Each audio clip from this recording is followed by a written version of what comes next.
sunshine, and we are heating up big time. 90 plus degrees headed our way later on this week. I'll have a look at all those temperatures and our next chance of rain and storms coming up. Now at 10 and teeing off this week, what the director of Champions Retreat had to say ahead of the play. As your news at 10 starts now. Live from Television Park, this is WJBF News Channel 6 at 10 on BTV. Good evening, I'm Isabella Moody. Thank you for joining us. We'll have your top stories in a moment. It's time now for our first check of the weather. Here's Chief Meteorologist Jenna Petracci. Well, Isabella, like I mentioned at the top of the show, we did have a severe weather day with several places picking up on some tree damage and some power outages. You can see these are the storm reports from the CSRA and surrounding areas, and you can kind of see here that we definitely dodged a bullet. There was a lot more tree damage to our north, to our west, and to our east. So here in the CSRA, I'd say just around 8 reports here of some trees down, very minor damage. We did have a few thousand power outages today, but like I've been mentioning, this is nothing like what happened during the hurricane where it's widespread power outages that last for days or weeks. Notice the CSRA completely restored with power now, so it was just some brief outages. This was a normal springtime severe weather event for us. And right now on our Terry Lambert Hyundai Skyview cam, the winds are calm, we're drying out, and things are looking much better. So we did pick up some beneficial rainfall today. That was the good news. We were in a deficit for the month of March, but now this definitely fixed things as we head into the new month. 3/4 of an inch of rain around Augusta, 1/2 inch in Aiken. And as for today's almanac, Augusta Bush Field officially picked up around 0.81 inches of rain. Our low today was much warmer than normal, 64 degrees, so we had a warm morning as we got ready for those storms to move in. High of only 79, so we stayed shy of the 80-degree mark, and now that the cold front has come through, our temperatures are a couple degrees cooler than they were last night. We're sitting in those low to mid-60s, 64 in Evans, 63 in Barnwell. Aiken, you're at 62. 62 as well in Gibson, and 63 in Edgefield. Dew points are also in the low 60s. It's feeling pretty muggy out there still with winds coming out of the southwest for the most part, but we're also starting to see a north wind coming in. So right now those sustained winds only up to around 10 miles per hour.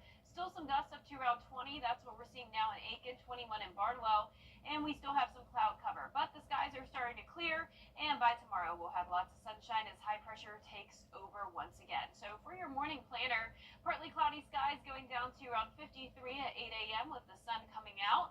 Looking ahead, you can see it will be a beautiful Tuesday overall, upper 70s for highs, mid-80s on Wednesday with our next chance of storms, and then check out Thursday, a high of 90 degrees. How long will that heat last? I'll have a look coming up in the full 10-day forecast, but back to you, Isabella.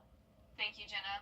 A shooting in Saluda County leaves 2 victims dead. The Saluda County Sheriff's Office responded to Valley Protein in reference to a shooting incident where they found a deceased female and a deceased male. We'll keep you updated on the investigation. The first practice round of the Augusta National Women's Amateur is set for tomorrow at Champions Retreat Golf Club. It's been a race to against the clock to get ready since Hurricane Helene left its path of destruction in September. The storm ripped up thousands of trees. The club's iconic broccoli tree on the island course's 5th hole was destroyed. And while there was a lot lost on the course, there's also been a lot gained, especially for golfers. You're going to have some more forgiveness off the tee now. There are some holes that are, the trees, the tall pines have been thinned out. So now you're going to be able to see the group in front of you or who's teeing off. As for that broccoli tree, you may see it again, but in a different way. Staff saved as much of it as they could to create pieces of art or some furniture out of it. With the Augusta National Women's Amateur on the horizon, local businesses are getting ready in the Riverwood Plantation area. With plenty of patrons set to walk through the doors, businesses are hiring extra staff to have hands on deck. They're also stocking up on supplies to make sure they have the best food and drinks for customers from around the world. Some businesses like Ironwind Tavern will have Masters-themed specials for the entire month of April starting this week. So we have a pizza, it's called the Birdie on the Green, kind of little play on the golf. And then we've got, a chicken salad sandwich we're running for the specials. And then we have a new peach ice cream waffle dessert. So kind of just like Georgia Masters themed specials. Businesses say while they're excited for ANWA traffic this week, they anticipate a lot more next week for the Masters. With a week until the Masters tournament, local clothing stores see people coming in to get ready for the course. The Swain Company, Posh Tots, and Escape Outdoors see locals and patrons coming in to shop. Popular items are things like tennis shoes and clear bags to prepare for the tournament, or people preparing with Masters decorations if renting their home out. 2 weeks before, we have so much home stuff, and people come in looking to decorate their houses. We have a whole bunch of small businesses that carry items here, like their art prints, and so much of that. The Masters brings in people from all over the world, and while they come in, locals may leave. But one store says they have the necessities for both. Everybody wants to be course ready, and whether you're going to the course or going on vacation, you definitely want something bright, something fun, something that's going to stand out and make you feel good. Swank has a few different store locations, their main store on Ferris Ferry Road. But they have one in Riverwood right outside where the Augusta National Women's Amateur is, and one in Surrey Center just a few minutes from the Masters. Spend a lot more golf stuff over there, and keep a lot here as well. But over there is mainly all the greens and yellows. When you walk in, you're going to see a whole bunch of golf stuff and all the colors that represent the Masters. Surrey Center being so close to the course makes this time of the year exciting and busy for the area. Definitely brings life to our little center here. I feel like we're off a beaten path, but also like in the best possible location to be in. So, every weekend in Surrey Center is fun and you have something to do and places to shop. But Masters Week, you really see an outpour of people just eating, shopping, drinking, having a good time. These stores enjoy meeting and working with those who come and shop during this time.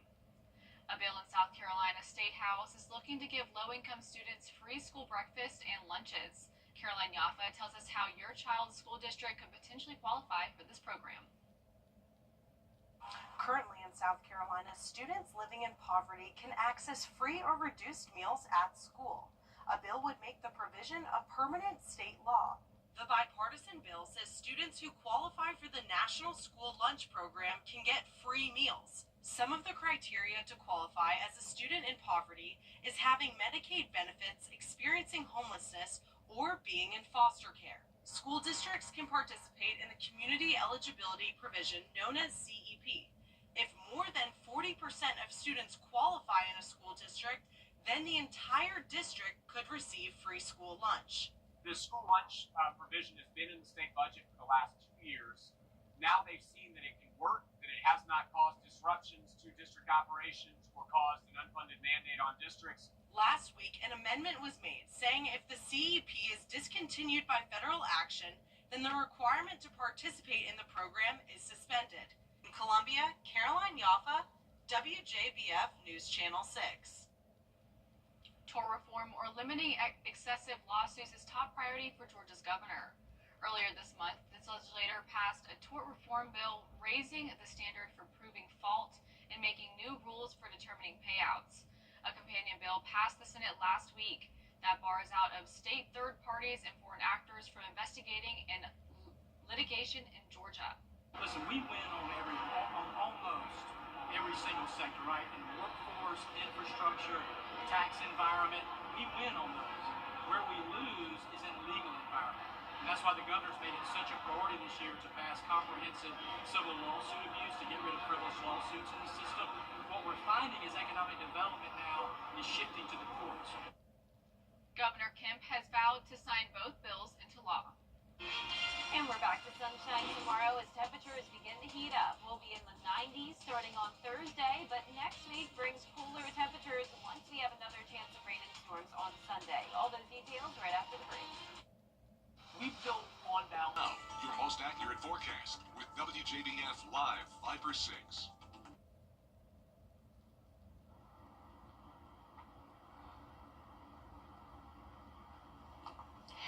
You can see here we had some observed wind gusts over 35 miles per hour. The highest wind was over in Wilkes County, 55 miles per hour, and right behind it in Aiken, 49 miles per hour this afternoon. Now the current wind gusts are up to around 20.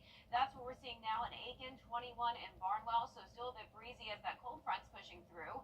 We're seeing current temperatures in the low 60s, a pretty mild night for now, but cooler air will be settling in soon. Dew points are still in the low 60s as well, so we did have plenty of moisture moisture around today that helped to fuel the storms. And right now on our Terry Lambert Hyundai Skyview cam from the Amentum Center in Aiken, it is still a little bit damp out there, but no more rain in sight. 63 here in town with a southwest wind of 7 miles per hour. Now you can see here on satellite and radar the cold front's currently pushing through, and behind it we have clear skies. The rain and storms now pushing off towards the Atlantic. And for your Tuesday forecast, things look pretty nice. We're going to have lots of sunshine, 75 by 2 p.m., upper 70s by 5 p.m. Here's our futurecast as the cold front moves along the coast tomorrow at 6 a.m. We'll have winds out of the northwest, bringing in some slightly cooler air tomorrow, but nonetheless still in those upper 70s. More clouds moving in Tuesday night. Warm front goes to our north. Then winds will start to come out of the southeast, and that will really warm us up as we go into the middle to end of the week. Now by Wednesday, a few showers and storms popping up with all this moisture with the southeast wind, but out to the west of us is where there will be the potential of severe weather again. So no worries when it comes to this cold front. I'm not expecting severe weather on Wednesday with all of that rain and storm activity staying to our north, other than a few of just those pop-up showers and storms in our area. So a 30% chance of rain on Wednesday, dry through Saturday, and then on Sunday it looks to be the nighttime hours into Monday morning where we'll have another cold front coming through, bringing more rain and storms. Now, even though most of this week is dry, dew points are still on the rise. So unlike last week when we had that very dry air with fire danger concerns, dew points are now back into the mid to upper 60s, which means plenty of moisture around to limit any fire threats. Now, April is bringing the heat Thursday through Saturday, high pressure in control, making it feel like summer rather than spring. I'm talking temperatures all the way into the low 90s Thursday through Saturday, and it doesn't last for long though. Notice by the second week of April, we're already cooling down back to around average, but then below average temperatures are expected through April 14th across a good portion of the southeast. So if you like the cooler weather, we're not completely done with it yet. In fact, tonight will be pretty chilly with a lot of us into the upper 40s for lows, and highs tomorrow will be in the mid to upper 70s, a few of us getting to around 80 degrees. That 10-day forecast is showing a dry week for the most part. Once again, not expecting severe weather on Wednesday, just a few pop-up showers and storms. Some of them still could become strong, so we'll be watching it closely, but no severe weather threat as of now. Hot and dry Thursday through Saturday, and then that 60% chance of rain and storms on Sunday, continuing into Monday morning. And then notice starting next Tuesday, so around a week from now, highs will be back into the 60s, lows in the 40s. Now back to you, Isabella. Thank you, Jenna. When it comes to storm debris removal in Augusta, what you see is what you get, at least for now. Though many debris piles can still be found all over Augusta, the city has paused the cleanup, but city officials saying the job is not over and crews will return after Easter. What they have to do is finish picking up the root balls. We still got some hot spots to hit. Everything south of Tobacco Road, we might have to finish up on the second pass as well as the root balls. But as far as the companies, they are coming back. They will address it. Since starting pickup in early October, Augusta has removed more than 4 million cubic yards of tree damage, or more than £500 million. Still ahead, President Trump floating the idea of a third term of the Trump presidency. We'll have the details when coverage you can count on continues.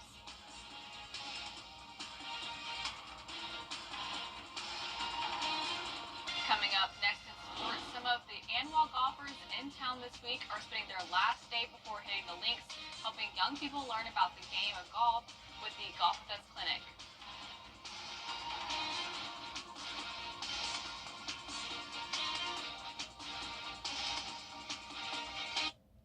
Today, At WJBF's Television Park Productions, our mission is to provide local businesses with top quality video and digital content at an affordable price. With decades of experience, our award-winning creative team will guide you step by step through the creative process, resulting in a successful marketing message for your brand.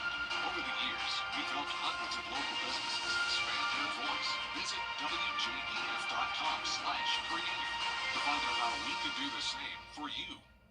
The CSRA is full of amazing women. Women who inspire. Women who innovate. Women who lead. That's why News Channel 6 brings you Women to Watch. On the last Wednesday of each month, News Channel 6 recognizes local businesswomen who are making a positive impact in our community. Nominate someone today at WJBF.com. Sponsored by Goodwill. Now, WJBF sports coverage you can count on. I'm here at the Boys and Girls Clubs of Greater Augusta where the 4th annual Golf for Us Clinic kicked off, featuring some key speakers including World Golf Hall of Famer Annika Sorenstam, 2 ANWA participants as well, helping the Augusta youth hone in on their golf skills.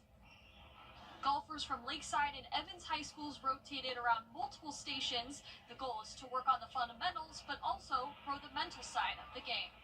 The dedication, the resiliency, the grit that these young women have shown to get to this level, because they are at the absolute highest level. But I also want them to realize they can completely relate to a missed shot. They have all hit three-putted. They have all hit it out of bounds. They've all probably played high school golf. ANWA participants Megan Gane and Kiara Romero are championship returners, taking some time out of their busy schedules to inspire the next generation of golfers who one day hope to be in their position. We've definitely been in their shoes before, and we had a lot of people that we looked up to, so to think of myself as one of those people that I used to look up to is pretty nice, and I just want to teach them a few things and give them the same advice and inspiration that I got from others.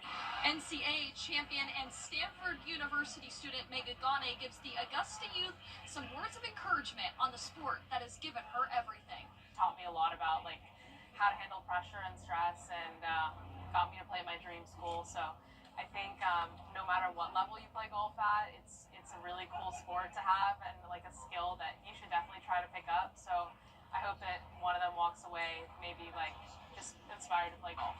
In terms of what kind of advice to give for players that want to play in the ANWA tournament one day, just kind of the beauty of the game, because no matter how good you are, it's still really, really difficult. And so, yeah, just dealing with the difficulty, knowing that you're never going to perfect it, is something that no matter what level you play at, you can relate to even the best players in the world. Kiara, Mega, and the rest of the tournament field will begin a practice round on Tuesday, followed by the first round on Wednesday morning. Reporting at the Boys and Girls Clubs of Greater Augusta, Gianna Cephalou, WJBF News Channel 6 Sports. The hot tub blowout sale is And last but not least, one member of a family at a very special camp for kids in the Tar Heel State is now 120 years old. But that's in human years. His name is White Top, and he's not only making friends, he's making history. Here's Danny New. Shoot! For families visiting Victory Junction, this free camp for kids with chronic and serious medical conditions has been given titles like the, quote, best place on earth. It's a place where kids can just be kids, no matter what. Well, recently the nonprofit in Randleman, North Carolina added one more honor. He's actually super, super sweet. Home of possibly the world's longest tenured llama. This is White Top, whom Guinness World Records just crowned as the planet's oldest llama in captivity at 27 years old. He's very calm, sweet. Barn director Billy Joe Davis says White Top has been with him for almost 2 decades. After, listen to this, originally spending his first 8 years as what they call a show llama. So that was him when he was a baby. Oh, he's beautiful.